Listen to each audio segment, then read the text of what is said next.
Hello everybody, this is Mathian from the Chronicles of Exodus series. I hope you guys have been enjoying the full-length feature adventure that we've been engaging in, or undertaking. First try. So good. Hello everybody, this is Mathian from the Chronicles of Exodus series. I hope you've been enjoying our feature-length adventure that you've been taking part in with us. Oh. I did so good that time. I know, that's fine. Hello, everybody. This is. Okay,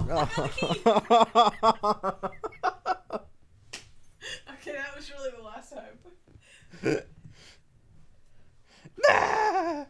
Hello, everybody. This is Mathian from the Chronicles of Exodus series. I'm definitely not doing this for the 5th time. Hope you've been enjoying the series that you've been taking part in with us. We've definitely had a lot of fun making it. But I wanted to take a moment to show you guys kind of a look behind the curtain at some of the things that we get to do in building this world. And I'm going to start calling these Mathian's moments, as you can see behind me. So we're going to go take a look at a specific mod today. I'm going to turn my GUI back on. And this mod is one of what I call decorative mods. So as you can see, this is my workshop here, my little treehouse of awesomeness. And part of what builds a world, part of what makes a world so vivid and enjoyable is how much is in it, how much is populating that world. Because if it's just full of, wheat and trees and villagers, then you kind of get bored real quick. So this is one of the mods we use called Mr. Crayfish's Furniture Mod. Now this mod is, I'll put the link in the description for the creator and his website. He does a fantastic job. And this mod has both decorative and survival purposes.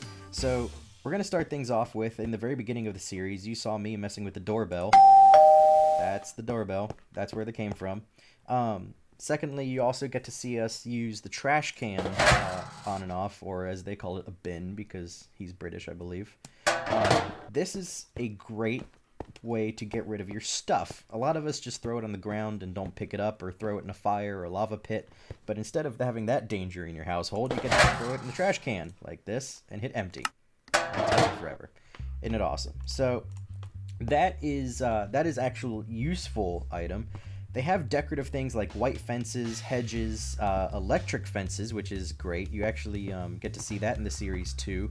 And if I were in survival mode, such as I shall do now, in game mode, yes, then it does quite a bit of damage. So, and just like that, I get damaged quite a bit actually. So, a great way to deter mobs or keep your place safe. Both of these are full fence style, so you can't jump over them. Well, you can jump over the electric fence, actually, so I'm wrong. Well, darn me. But the hedges, you can't jump over there either. So, also great ways of keeping your sheep or your animals in pastures in a little bit nicer looking thing, just normal fences. You can completely decorate out a kitchen with some of the things they have on here, such as kitchen cabinets, which is just basically a fancy little storage area, countertops, and appliances. So the oven overhead is simply an object to give a little bit extra light. You have curtains, which, lo and behold, if you ever want a fake window, you just close the curtains. But there's curtains here that you can put in front of glass to give it a nice little aesthetic appeal. Also block out light depending on the time of day. And a dishwasher. So the dishwasher is one of the useful items. So if ever you need to if ever you have a damaged item, instead of repairing it with another item, you can actually make what's called soapy water, which you need a water bucket and soap. In order to make soap, you need bone meal, clay, and light blue dye. I guarantee you that's not how it actually works, but we'll go with it. And that makes soapy water. You plop that in there like so, put your damaged tools in here, hit start, and it'll heal your tools for you. You have an oven here, which I personally love the oven. Let me demonstrate just very quickly what that can do for you. So, say you have, a lot of stuff to be cooked. Well, normally with a furnace, you just kind of run it through one stack at a time. With the oven, you can load the whole thing up and it will cook each of those stacks simultaneously. You do not need fuel for it. It fuels itself. It never needs to be refilled. It is a little bit expensive though, so I'm going to show you that recipe very quickly because, of course, there's a catch. There's always a catch. Oven requires a furnace and 8 blocks of iron, so it's definitely at least a mid-game item in the very least. You can also use the countertops and bar stools to, kind of create a nice little bar area, which we have done in the game. You haven't seen it yet, but that's okay. Another benefit of that is you also get to dye them. So you can dye anything with a wool on it with any color dye, and it'll dye it that color. So it offers a little bit of aesthetic value. They both have stone tables and chairs, as well as wooden tables and chairs. All of the seating elements in this mod are usable, which is nice. They have normal size cabinets that you can use for either a little wardrobe like I have here, or you can just, hang them up. To go along with curtains, you also have blinds. It's very beautiful looking. They also go over glass and can block out light. You have couches, which you can put in any shape or design that you wish, as well as them being wool. That means you can dye them like so, looking beautiful. They have a radio, which plays all of the music discs, but you don't need the music discs. However, the radio is not a shortcut around the jukebox. As you can see, it's still requires the jukebox itself, so it's not very cheap at all. They have a toilet, because toilets are awesome. You can bind a button to fart if you ever want to just make some jokes around, and it also flushes.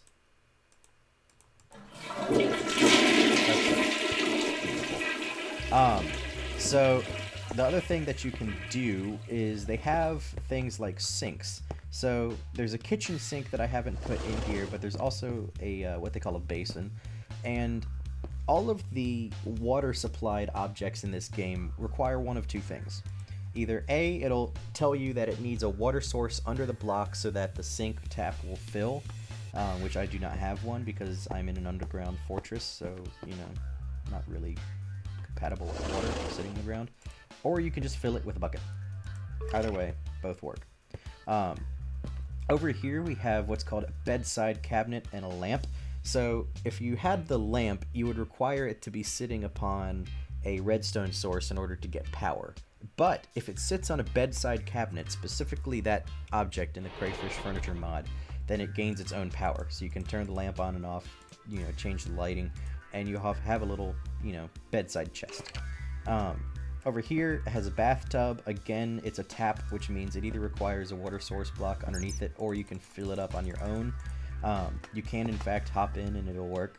And here is a shower head, which does not need a water source block. So you can just turn that on and off and kind of give a nice little pleasing look to that. There's a couple other things, actually. One is the washing machine. So the dishwasher was for the tools and your utilities. This is for your armor. Again, it requires the soap block or the soapy water up here, and you can actually repair your armor just by putting it in here and hitting start. It takes a little bit of time, but that's okay because it's a lot cheaper than using iron.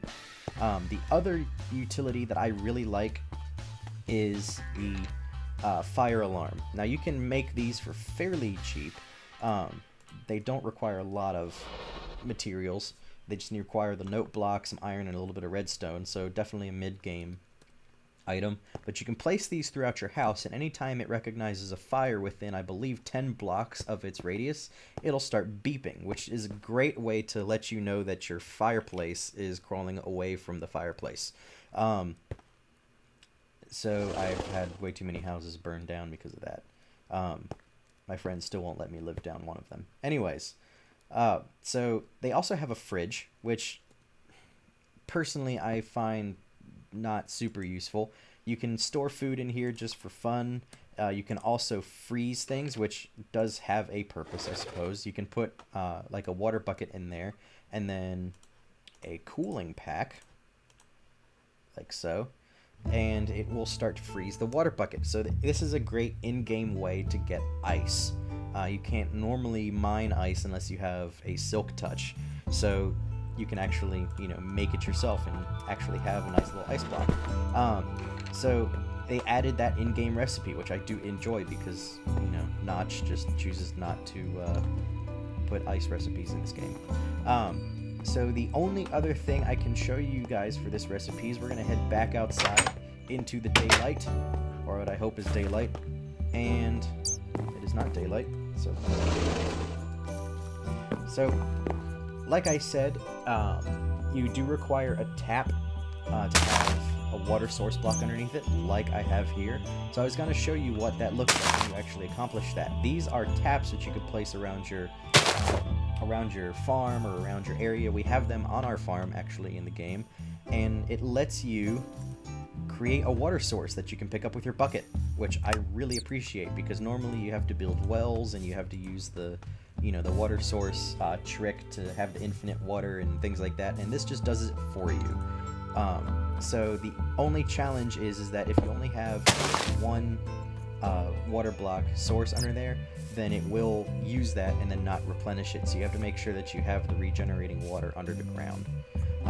So that's all I have for you guys today. That is the Mr. Crayfish Furniture Mod. Again, I will put the link in the description for you if you have an interest in it yourself.